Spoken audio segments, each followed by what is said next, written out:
sekarang, dan sekarang perlu diketahui, dan Buya sekarang baru ngomong sekarang ini nih ya. Sebelumnya nggak mau ngomong kan, tapi terus diperhatikan oleh Buya. Ini bahaya juga bagi umat Islam. Apa? Adanya sekarang pentarjih dan pentashih hadis, hukum-hukum hadis yang bernama Syekh Albani,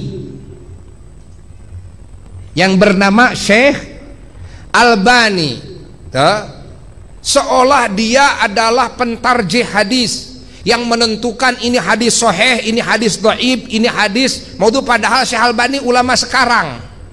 Syekh Albani dianggap oleh para ulama ahli sunnah wal jamaah, beliau tidak masuk kepada martabat pentarjih karena beliau hafidh juga bukan dalam hadis.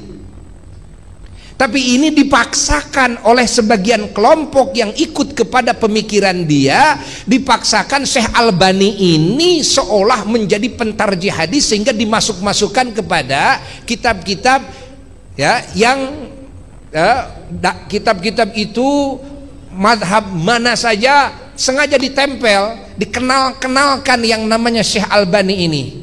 Sohahahu, do'afahu, Syekh Albani, Syekh Albani, Syekh Albani. Siapa Syekh Albani? Beliau adalah pimpinannya ulama Wahabi. Syekh Albani ini pimpinannya ulama Wahabi di zaman ini. Fahami oleh kita semuanya. Sehingga kalau menurut Syekh Albani sahih, kita percaya ini sahih. Kalau menurut Syekh Albani dhaif, ini percaya dhaif. Lah, siapa Syekh Albani? Apakah tidak ada para pentarjih hadis yang lebih terpercaya, yang jelas keilmuannya? Kenapa kita tidak kembali gitu kan kepada imam-imam hadis yang sudah jelas di muka bumi ini? Apakah tidak ada imam-imam hadis ya yang sudah jelas kan keilmuannya? Beliau adalah ahli tarjih kan? Beliau yang mengenal sahnya hadis ini, dhaifnya hadis ini, hasannya hadis ini.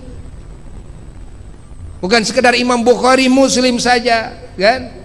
Imam-imam yang lain, Imam Hakim, Imam Baihaqi, Imam Bazzar dan sebagainya. Kenapa tidak ikut kepada yang itu? Kenapa kita malah dibelokkan kepada Syekh Albani ini, seolah dipaksakan kita harus percaya kepada Syekh Albani? Banyak umat Islam yang tidak tahu siapa Syekh Albani. Syekh Albani itu adalah ulama sekarang.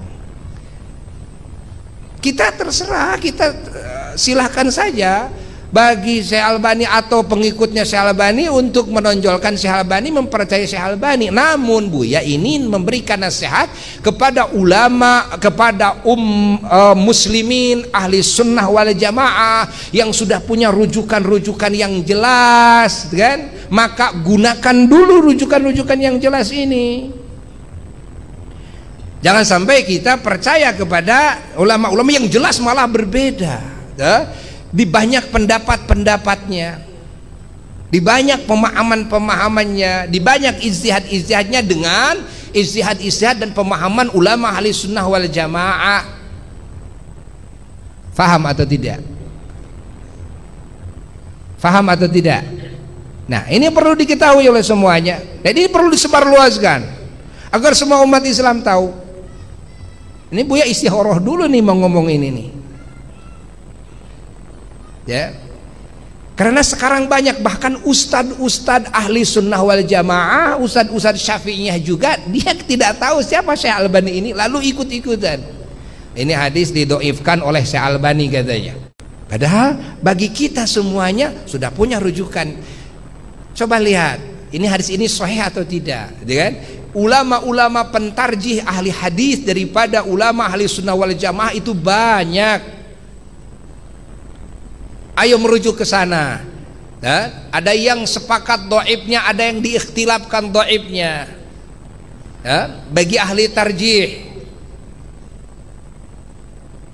Nah, sekarang banyak hadis-hadis yang hadis-hadis ini sahih dianggap dhaif, yang hadis ini dhaif dianggap maudhu'. Buya mendengar sendiri, menyimak sendiri, mendengar sendiri. Oh, masya Allah. Dia ustadz kondang tapi menganggap maudhu, padahal mungkin ada hadis yang maudhu, tapi tentunya tidak semua maudhu. Yang berhubungan dengan fadilah amal, adakah hadis maudhu? Ada juga hadis maudhu. Berarti kita juga ulama tahu, karena kita mengkaji kitab hadis-hadis yang maudhu'at dalam kitab hadis maudhu'at. Tidak hadis-hadis yang maudhu, oh ini, gitu kan? Menurut para ahli hadis yang jelas-jelas gitu kan keilmuannya, kita juga mengkaji, kita tahu mana yang maudhu, mana yang bukan. Namun yang menjadi masalah besar ketika hadis-hadis yang bukan maudhu, yang berhubungan dengan fadilah amal, malah dianggap maudhu semuanya. Ini bahaya. Maudhu itu kan hadis dusta. Termasuk apa? Fadilah amal dalam saum Rajab. Innalillahi wa inna ilaihi raji'un.